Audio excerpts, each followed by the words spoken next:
আজ আমি বানাবো পিৎজা। পিৎজার জন্য প্রথমে সুজি নিয়ে নিলাম, এক বাটি সুজি নিয়ে নিলাম।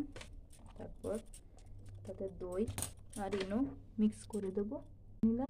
তারপর এটাতে আমি একটু নুন দিয়ে দেবো পরিমাণ মতো। তারপর এটাকে একটু মিক্স করে নেব ভালো করে।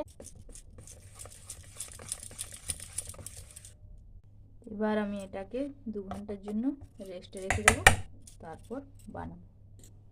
তো আমি এই সবজিগুলো দেবো পিৎজার উপরে। এতে কর্ন দেওয়া চলবে, পনির দেওয়া চলবে, কিন্তু আমি এগুলোই দেবো। ঠিক আছে, তো কেটে নিই চলো। এবার আমি এটার বেসটা বানিয়ে নেব। দেখো কি করে বানাচ্ছি। গরম করে নিলাম,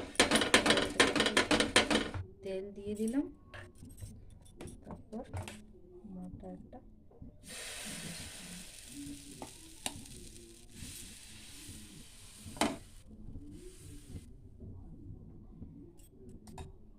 তারপর একটা থালা দিয়ে ঢেকে দিলাম।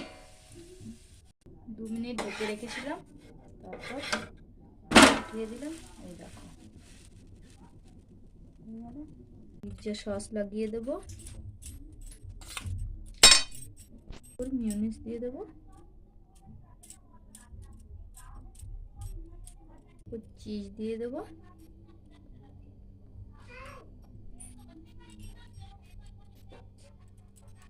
পিৎজা সাজানো হয়ে গেছে। এবার দেবো এটাতে গোলমরিচ গুঁড়ো দেবো। মাইক্রোওভেনে ঢুকিয়ে আমার পিৎজা রেডি হয়ে গেছে।